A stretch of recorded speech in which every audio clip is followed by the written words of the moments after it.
avec une mauvaise note, oui, le taux augmente immédiatement. Donc Israël devra payer plus cher pour emprunter de l'argent, rembourser des intérêts plus importants chaque année. Ça s'appelle servir la dette souveraine. Et donc, qu'est-ce qui va se passer? Bien sûr, ça va coûter plus cher au budget de l'État et ça va creuser le déficit. Et cet argent, il faudra le trouver quelque part. Et donc, ce sera des coupes budgétaires ou des augmentations d'impôts. Donc, bien sûr que ça va se voir.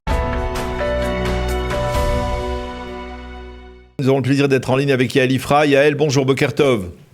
Boker Tov, Daniel. Merci d'être avec nous ce matin sur Radio Kalita en marge de l'actualité brûlante, donc de la libération de ces deux otages et la perte de deux soldats également israéliens durant les combats d'hier. Eh bien, on va revenir ensemble avec ce qui est votre expertise, c'est-à-dire cette annonce faite par Moody's sur une sorte de déclassement de l'État d'Israël, de l'économie israélienne qui passe de A1 à A2. Alors vous allez nous expliquer ce que c'est, parce que pour l'instant c'est pour la plupart de nos auditeurs c'est surtout on va dire le nom des autoroutes en France A1 ou A2, mais qu'est-ce que ça veut dire pour l'économie israélienne?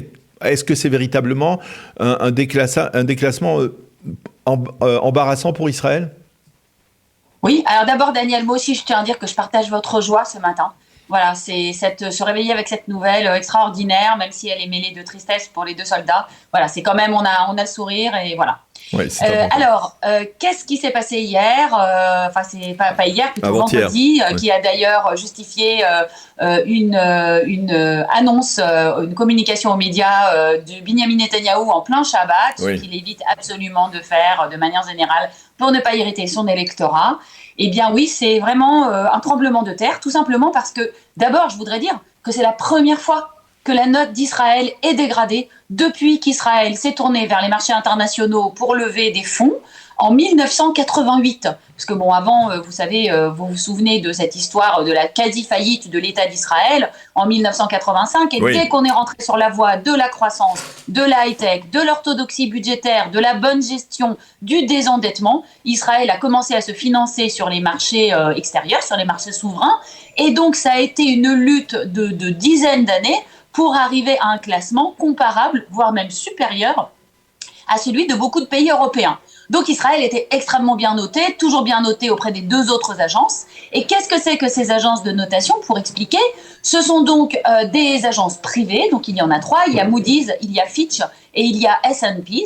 Ces agences sont chargées d'évaluer avec toute une série de critères extrêmement approfondis et très très très précis la capacité future des pays qui empruntent sur les marchés à rembourser la dette. Ça veut dire qu'en gros, c'est comme votre compagnie d'assurance quand elle vous fait remplir un questionnaire pour savoir si c'est risqué ou non de vous assurer. Est-ce que vous êtes en bonne santé?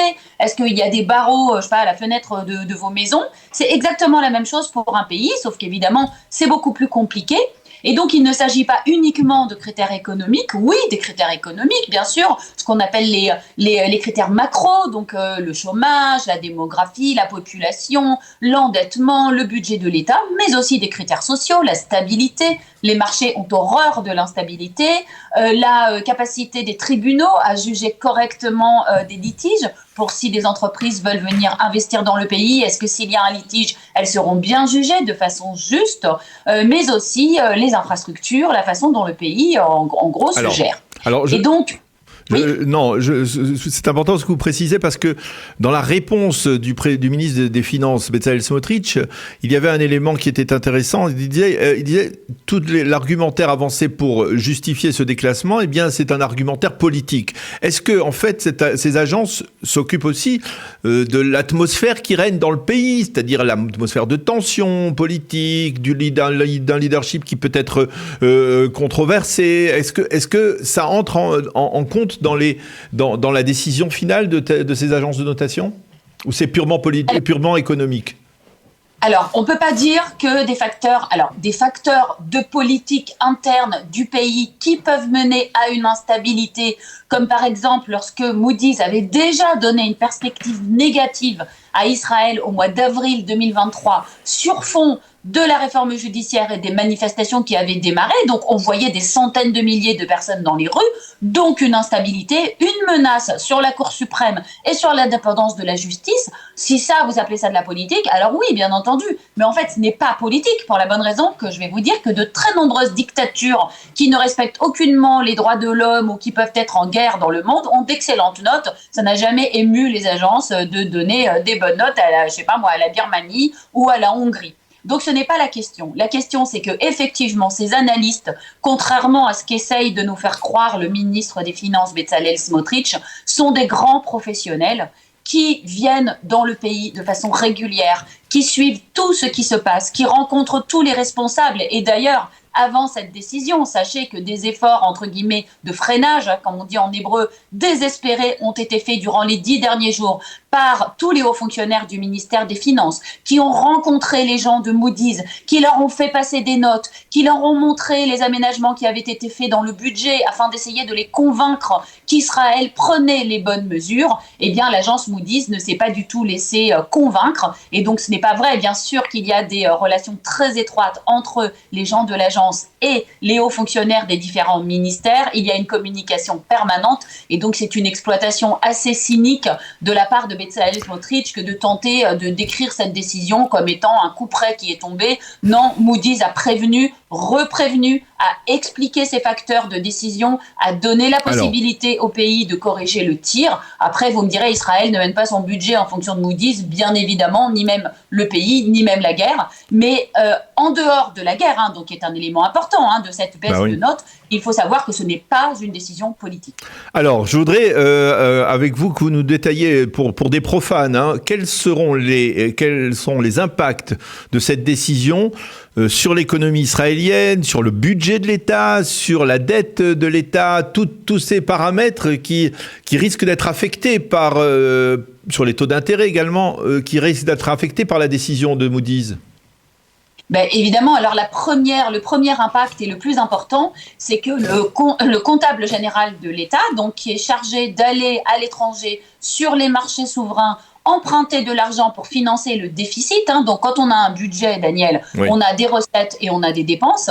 Si on est en déficit, ça veut dire évidemment que les dépenses sont supérieures aux recettes. Cette année, c'est évidemment le cas à cause de la guerre qui nous coûte très cher. Et là, il n'y a évidemment aucun grief, aucun reproche à faire au pays, même si on aurait pu dire que le budget aurait pu quand même essayer de ménager un peu plus on en a déjà parlé, d'économie via les budgets de coalition, etc. Mais en tout cas, c'est certain que le déficit de cette année va être important. Et donc, ce déficit, il faut le financer. Donc, l'État d'Israël va aller emprunter de l'argent sur ce qu'on appelle les marchés souverains. Ça peut être à l'étranger, mais ça peut être en Israël aussi. Il y a aussi des fonds de pension, il y a aussi ce qu'on appelle les investisseurs institutionnels. C'est les gens qui gèrent votre retraite, ma retraite, Daniel, des trillions de shekels qu'on peut évidemment emprunter pour financer ce déficit. Mais en dehors de ça, évidemment, il y a les marchés étrangers. Et donc, avec une mauvaise note, oui, le taux augmente immédiatement. Donc Israël devra payer plus cher pour emprunter de l'argent, rembourser des intérêts plus importants chaque année. Ça s'appelle servir la dette souveraine. Et donc, qu'est-ce qui va se passer ? Bien sûr, ça va coûter plus cher au budget de l'État et ça va creuser le déficit. Et cet argent, il faudra le trouver quelque part. Et donc, ce sera des coupes budgétaires ou des augmentations d'impôts. Donc, bien sûr que ça va se voir. Il y aura des augmentations d'impôts l'année prochaine, c'est évident.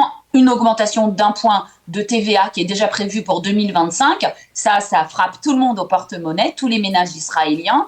Mais aussi l'augmentation de la taxe sur la santé, par exemple, des coupes souvent sur les services sociaux et sur l'éducation. Donc, en termes de qualité de vie, ça va se voir. Des dépenses d'infrastructures qui ne seront pas faites pour maintenir, entretenir, augmenter les infrastructures de santé, d'éducation, de protection sociale. Ça, c'est une première chose. Et la deuxième chose, c'est ce que je vous le disais. Les marchés n'aiment pas l'incertitude et tout fonctionne à la confiance. Israël ne fait pas partie de l'Union européenne, ce n'est pas les États-Unis, nous ne sommes pas protégés par un grand marché, nous sommes un pays indépendant. Et donc, quand nous venons chercher de l'argent et que nous voulons prouver que nous allons le rembourser, non que qui que ce soit doute qu'Israël ne rembourserait pas sa dette, évidemment, eh bien, quand même, il y a une question de confiance et les marchés vont peut-être préférer prêter à un autre pays qui est un petit peu moins agité.